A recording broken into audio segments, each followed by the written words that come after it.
Thank you for joining us for the third annual AAKP Policy Summit, Kidney Issues Capturing Time and Attention of Decision Makers.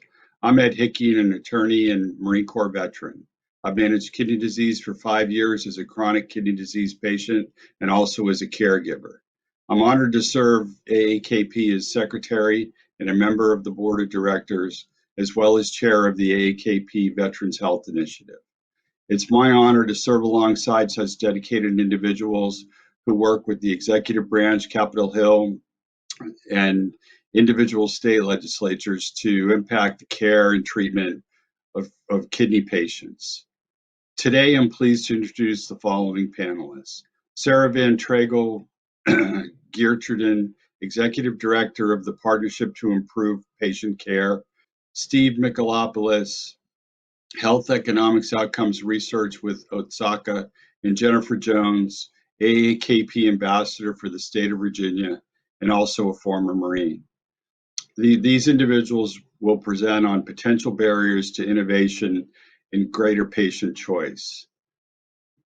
I'm pleased to turn this presentations over to Sara Traigle Van Geertruyden. Hi, thank you. My name is Sara Van Geertruyden. I want to thank AAKP for having me again this year to present. It really is an honor. So first I want to talk a little bit about who PIPC is and why we're here. We're here today to talk about potential barriers to innovation and greater patient choice. As you may remember, last year I was here talking about PCORI, the Patient-Centered Outcomes Research Institute. And this conversation is very much an extension of that, talking about value assessment. As some of you may know, Tony Coelho is the chairman of the Partnership to Improve Patient Care. He also was the author of the Americans with Disabilities Act, and throughout his life has been an avid disability advocate. As you may know, the mantra for the disability community has always been nothing about us without us. And when I say it's for the disability community, it's really become a mantra, I think, that goes throughout the disability patient and community of older adults that's served by programs like Medicare and Medicaid. Tony is a person with epilepsy and therefore has a tremendous amount of insight on these issues and a passion for disability rights. PIPC, the Partnership to Improve Patient Care, which Tony chairs and I'm the executive director, we began as a coalition that advocated for the creation of PCORI, the Patient-Centered Outcomes Research Institute, because we believed so strongly that patients deserved and needed to have a seat at the table in developing research. And now we have kind of really extended that mission into making sure that how we value treatments is also patient-centered, because we know that no patient is average. So just a little bit about our current priorities. As many of you know, this crisis has really taken its toll on the broader disability community. We've been very focused on how life years and quality of life calculations are being used to ration care based on disability during this COVID-19 crisis.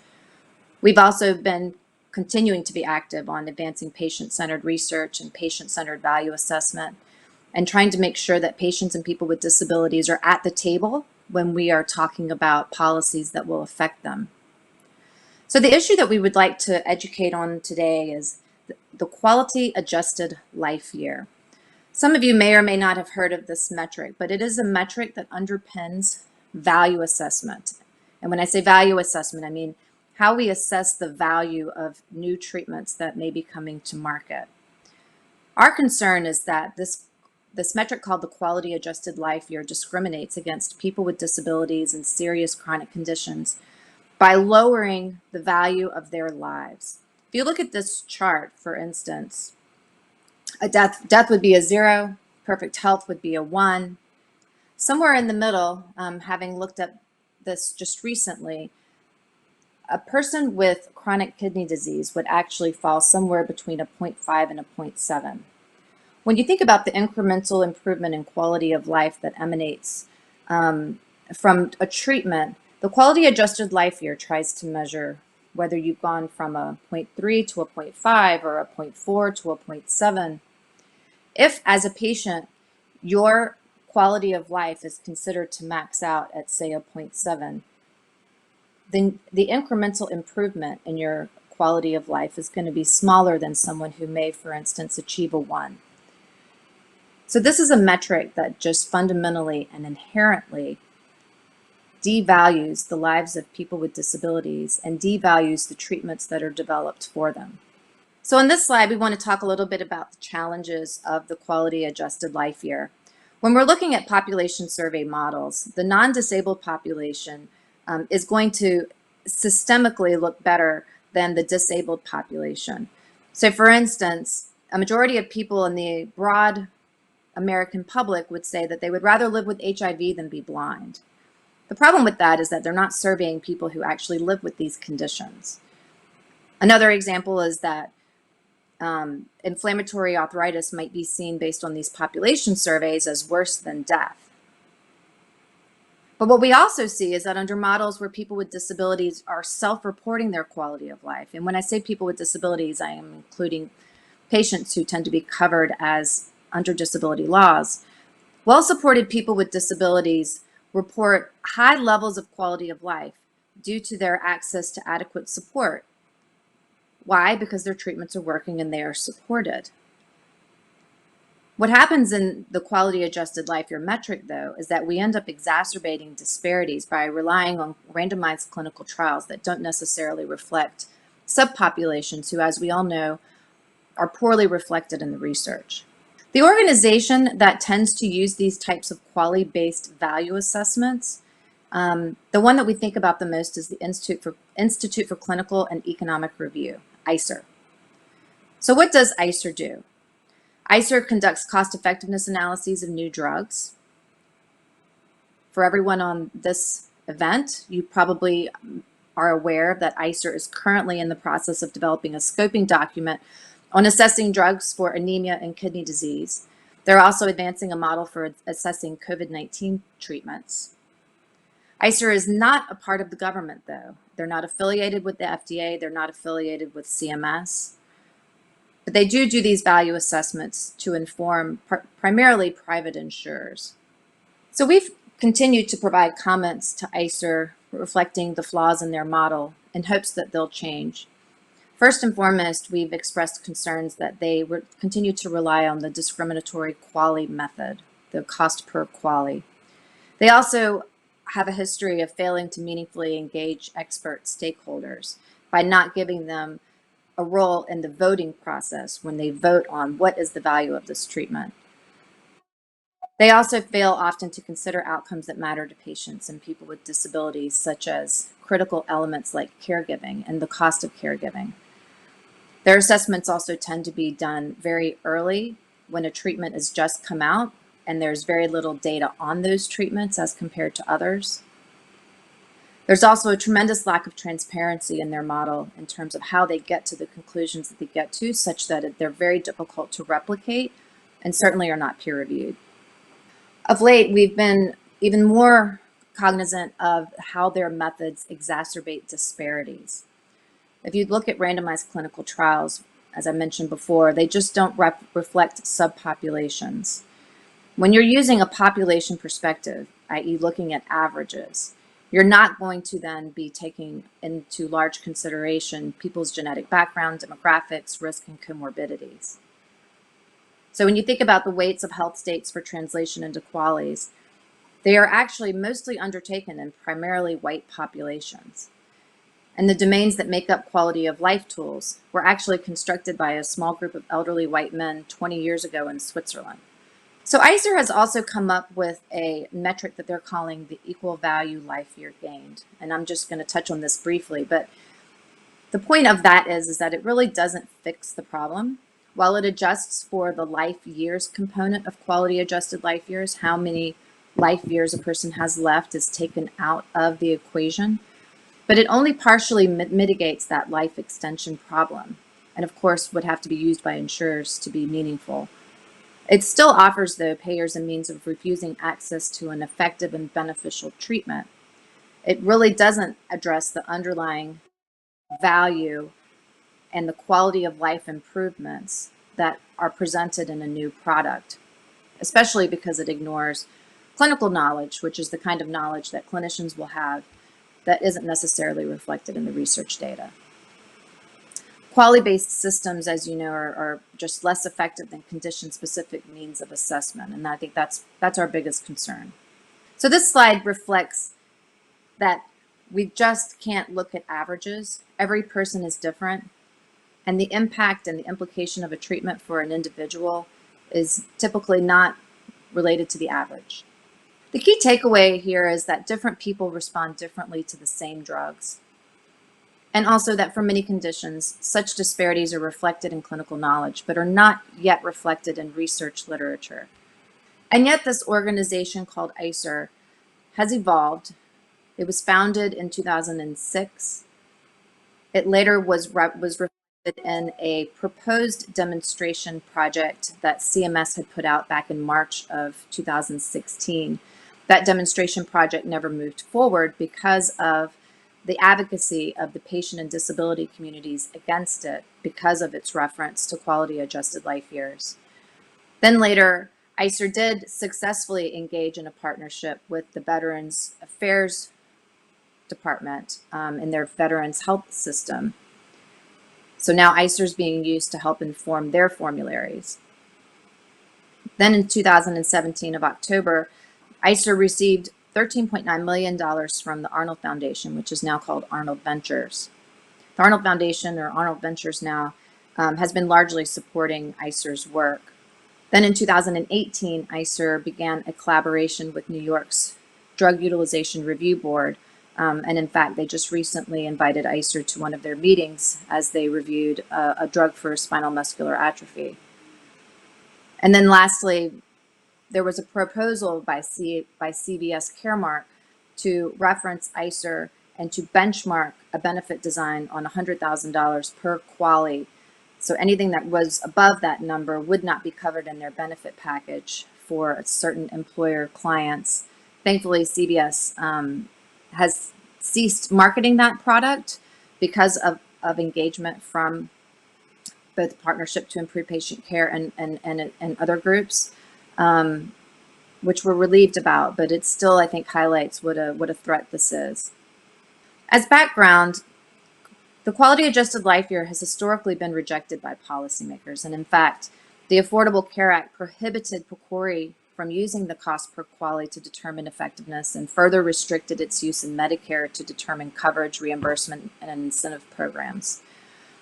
Even further back, and keeping in mind that in 1990, the Americans with Disabilities Act was passed. So 2 years later, in 1992, HHS rejected Oregon's prioritized list of covered services for Medicaid, citing the potential for violating the ADA because they intended to use the QALY and a cost effectiveness metric to determine whether they would or would not cover. I like this slide because it outlines some of the comments that were made by the HHS secretary back when Oregon's Medicaid waiver was rejected and sent back. It makes it very, very clear that the main concern that HHS had in doing that was that quality adjusted life years would lead to a benefit design that was discriminatory. So you may be asking why you should care about these issues. Primarily, and this slide is intended to represent what would happen if we were to use a QALY-based benchmark for what we would cover in Medicare or in Medicaid. So in Medicare Part B, which is very relevant now, you will see that for rheumatoid arthritis, multiple sclerosis, small cell lung cancer, multiple myeloma, there would be significant impacts to people who would be forced to take an alternative treatment. And you see the same dynamic that would happen under Medicaid for conditions like psoriasis, multiple myeloma, small cell lung cancer, MS, and rheumatoid arthritis. People would be forced to try to take a different product if we were to rely on a cost effectiveness analysis based on QALYs to what we will or will not cover. In other countries, they do rely on QALYs to determine what they will or will not cover. What we see internationally is not good. So if you think about cancers, the 5-year survival rates are higher in the US than in Canada, France, Germany, Italy, Japan, and the UK. There are fewer options for patients in those countries and slower access to medications. So while a medication may come out 1 year, patients in those countries may not see access to it for 2 years or so. We're seeing this a lot lately, particularly for disabling conditions like cystic fibrosis, where there's been tremendous drug development. What's caused great concern too is that while there is a ban on the use of QALYs in Medicare, we're seeing states take action to reference ICER and QALY-based assessments. That's happening because the administration put out a budget that invited states to make drug coverage decisions that meet state needs, indicating that they would accept limited formularies. The good news is that states like Oklahoma have actually, the state of Oklahoma did pass a QALY ban. So they have actually said in response to their drug utilization review board using ICER's studies that they will no longer allow that. So we're very excited about that, and hopefully other states will replicate that model. Unfortunately, New York has already endorsed using QALYs and ICER. Their budget went in a different direction, and they actually endorsed the use of third parties like ICER. Massachusetts has been considering using QALYs and ICER. We actually just learned that in Massachusetts, they have contracted with ICER to help them come up with a value framework that will be used by their Health Policy Commission.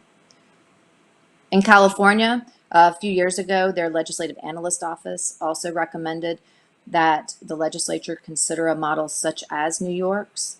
And they also had an executive idea that was circulated last year around referencing foreign prices, which are based on quality adjusted life years. There was also a waiver application submitted to CMS by the state of Tennessee that would have used cost effectiveness to limit formularies, sort of inviting a group like ICER to come in and be the arbiter for what they will or will not cover. So what we're most concerned about now is what's happening at the federal level. You may have seen that on July 24th, the president proposed an executive order that he's calling a most favored nation executive order. What it would do is to reference the lowest price for Medicare Part B drugs in other countries, regardless of whether it was based on QALYs. This is an executive order that builds on the president's earlier proposal from 2018 to use an international price index in Medicare to price drugs without consideration, though, for how those prices are established and what the implications for those prices may be on patient access to care. What we know is that in other countries, their access to treatments is very much delayed if they get access at all to new treatments. There's a significant concern, as you can imagine, then, about using a discriminatory metric in the United States that's similar to what those other countries are using.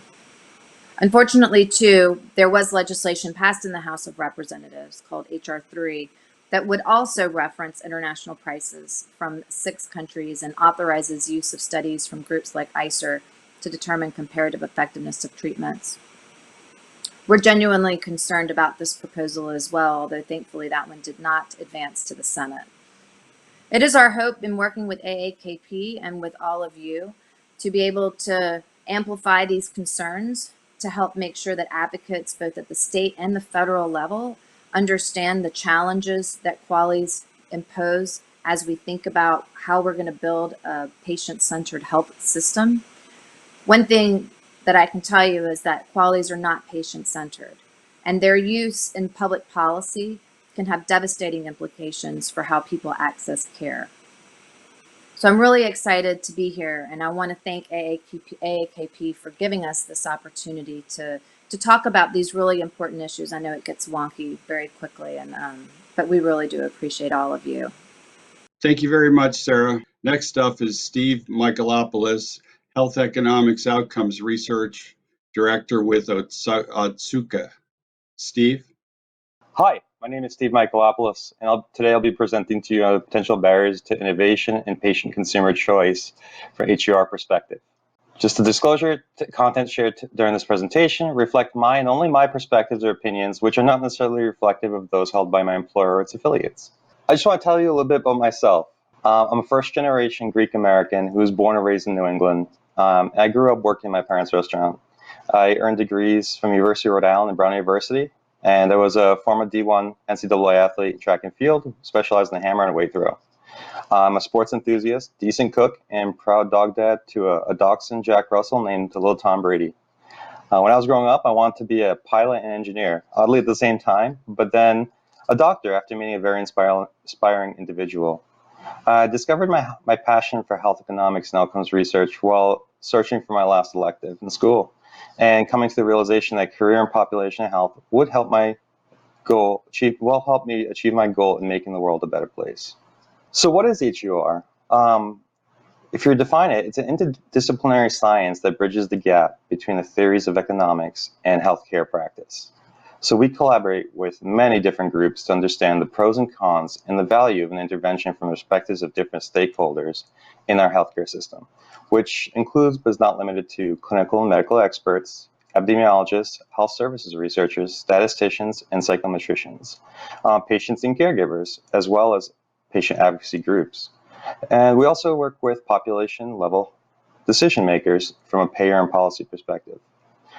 Research is guided by best practices or standards and typically involves data analysis and economic modeling and a firm understanding of the healthcare system. So where does HEOR evidence really fit into the treatment axis? To an extent, it depends on where you live. Healthcare systems are designed differently across the world. It could be a single payer system, it could be a multi-payer system, publicly and or commercially funded. So processes towards determining treatment axis vary. Also, there's a big difference in how value is defined across these markets. But overall, we see that there is overlap that exists across the markets, but types of evidence considered and how it's evaluated varies even across comparable healthcare systems. Nonetheless, key pieces of evidence always considered in market access decisions are the efficacy and safety of a drug, patient-reported outcomes, and its value. There are potential barriers to innovation and patient choice, and the list just depends on your perspective and your background. On this list, I would include the costs related to discovery and drug development. As we've seen, it takes a lot of money to thoroughly evaluate a drug in safety and efficacy, and whether it's appropriate or not for the patient population. Data collection for research can be expensive and not always representative. So it's important to find the right data sets and conduct the research in that data set which mimics the real world population. In HEOR, we really do use a lot of real world evidence, for example, surveys and claims data to understand the unmet need within the population and the healthcare costs. And we use this to show the value of the innovation and hopefully lower the hurdle that's required for access.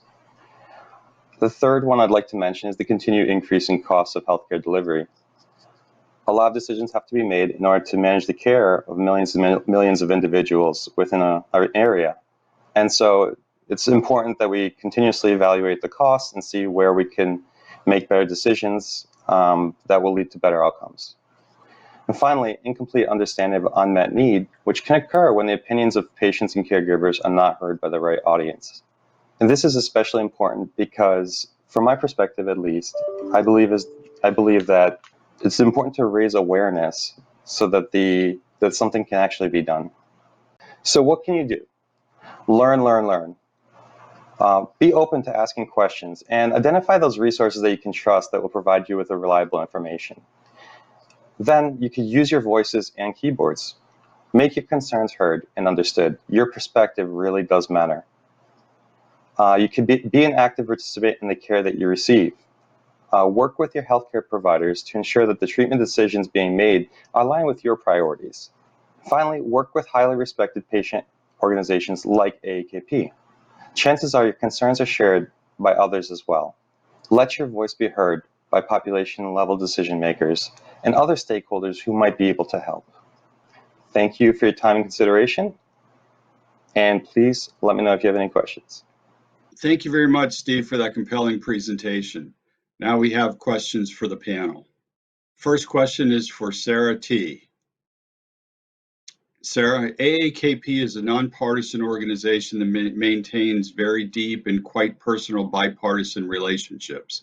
Can you tell us what you have learned by working with former House Democratic Whip Tony Coelho on how important this is to effective policy and patient protections?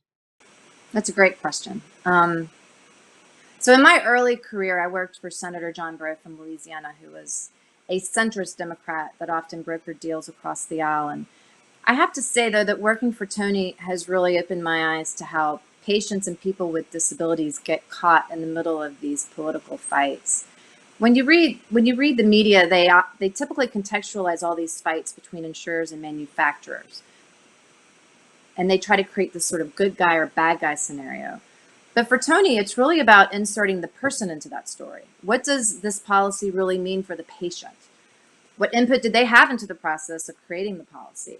It's really an honor to work with Tony and to see how he holds everyone accountable, from policymakers to the media, for centering their work on people with disabilities that are helped or hurt by the policy. And he does that on both sides of the aisle. That's how he got the Americans with Disabilities Act passed. He often talks about that as very bipartisan and something that, everyone has a relationship with someone who has a disability or a serious chronic disease. And that's how he got it done. This next question is for Steve. Steve, is an international company. Otsuka has a great reputation for engaging patient consumers and for including patient preference information and insights in your innovation deliberations. Why is this such an important part of your business strategy? That's a great question.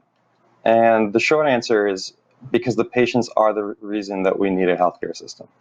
At the end of the day, also, we too are patients, and it's important to us that we also have access to the best possible care that can be provided. Up next is Jennifer Jones, Marine Corps veteran and AAKP Ambassador for the state of Virginia. Jennifer? I want to thank AAKP for graciously extending the opportunity for me to share my perspective as a kidney disease patient on the Executive Order on Advancing American Kidney Health Initiative for our 3rd Annual Policy Summit.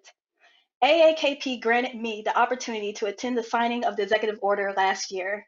My thoughts about it were hopeful because the order proved that the patient voice was heard. This was a result of many people and organizations, including AAKP, working together to bring about change. By witnessing that and engaging with fellow AAKP ambassadors passionate about spreading awareness and advocating on behalf of kidney patients, I knew that I made the right decision to become an AAKP ambassador.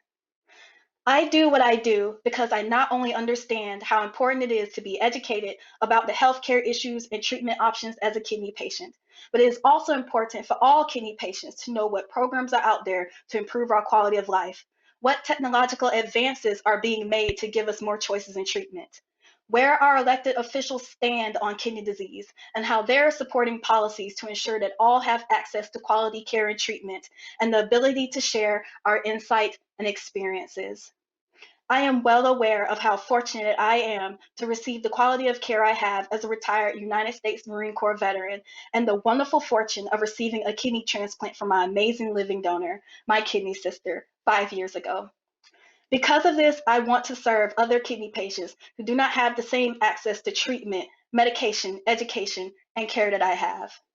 When I shared the news about the 2019 executive order to fellow kidney patients, I received some cynical feedback and even outright dismissal by patients who never took the time to read the order. The 3 major reasons for these reactions were because of either or all. Number 1, they have a strong lack of trust in our federal government.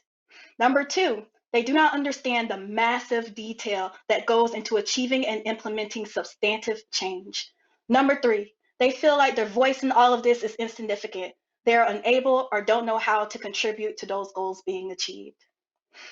When a kidney patient has been presented with limited care choices since receiving their diagnosis, it is not surprising that there will be a doubt that their situations will change. But now we are transitioning to a time when the needs of the patient come first. Please allow me to help fellow patients and even nephrologists and healthcare professionals who I hope are taking the time to share this knowledge with their patients. Give another perspective to kidney patients who may not appreciate the true scope and positive implications of the executive order, and show them how they can help shape and impact the changes that will be implemented. A 2019 Pew Research Center report discovered that 75% of adults believe that Americans' trust in the federal government has been shrinking. Some worry the government is doing too much. Others say too little, and others mention the government doing the wrong things or nothing at all. If this is the case, then it's vital that we as subject matter experts of kidney disease reach out to our elected officials to educate them about our views and priorities. The responsibility does not fall solely on our government to implement change. It is up to us to hold them accountable, to make sure they see the faces and hear the stories behind the disease so we do not get lost in the noise of Capitol Hill.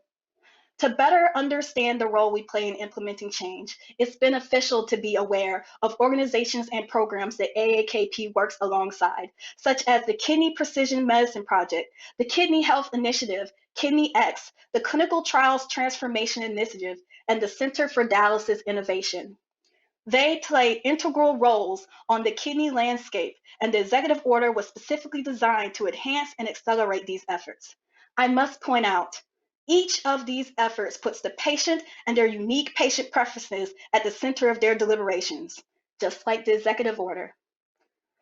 I have to admit that the last reason affects me the most. When I share my kidney journey, I know that some consider it unusual. I have received exclamations of surprise and sometimes skepticism. It is not lost on me that when many visualize what an all-American United States Marine who has had multiple combat tours looks like, I am least likely to fit that description. But I fit the description of 35% of people diagnosed with kidney failure in the United States. I fit the description of those who are less likely to use home dialysis or receive a kidney transplant. I fit the description of many who believe that the decision to begin hemodialysis was selected for them instead of being educated on all the treatment options available. If these individuals believe that, then why would they believe that they have any power in contributing to the goals of the executive order being met? Therefore, AAKP launched the Decade of the Kidney because it provides all kidney patients and their caregivers a 10-year strategic view on how to shape the battle space on kidney disease and stay on the fence, both here in the US and globally. We each have the opportunity to become fully engaged community stakeholders in pursuing the improvement of earlier diagnosis and prevention treatments, access to education so individuals can make informed decisions about their treatment and care, greater access to kidney transplantation and technological advancements like artificial kidney, and opportunities to provide patient insight to scientists, researchers, clinicians, and elected officials. Implementation and support of the executive order has become even more crucial because of COVID-19. As of this recording, CMS's preliminary Medicare COVID-19 data snapshot shows that patients with end-stage renal disease had the highest rate of cases with 3,818 cases per 100,000 Medicare beneficiaries. I wanted to close with this. I had to begin dialysis before my fistula had the ability to mature, so I needed a hemodialysis catheter. It was one of the most painful and invasive procedures I had ever experienced. Despite that, I became grateful because it was the connection to the machine that was keeping me alive. When I had it removed after transplant, I kept it. A good friend of mine made this case for me, so I can have this as a reminder that if I can get through this, I can get through anything. In fact, I've had 2 more chest catheters since. Yes, I am grateful, but I am excited about the focus on early diagnosis and prevention, less invasive and restrictive treatment options, and greater access to organ transplantation where one day preemptive kidney transplantation or an artificial kidney can be viable options instead of dialysis. I can't wait to see these changes, not only for those who fall under CMS, but also for kidney patients who receive treatment through Veteran Affairs and the Department of Defense. AAKP is heavily involved in the many positive changes underway at both the VA and DoD, and they are working closely with each department to involve more kidney veterans in their efforts. It is shocking that it has taken 47 years to enact a major change to kidney care in the United States. The executive order is the opportunity that we have been fighting for. It is based in bipartisan principles and the ideal that kidney patients have a voice in their own care and their lives are worth saving through better care and innovation. This requires all of us to take part together in any way that we are capable of doing so. This is not a time to be divisive due to political affiliation, ethnicity, or gender, because both COVID-19 and kidney disease does not care about any of that. The Decade of the Kidney provides the platform for patients, caregivers, nephrologists, healthcare professionals, innovators, and investors to unite in making these goals and more a reality. I appreciate you for taking the time to tune in and for all that you do for the kidney disease community. Thank you. Thank you, Jennifer, for that compelling presentation. We appreciate everyone taking the time to share their insights on potential barriers.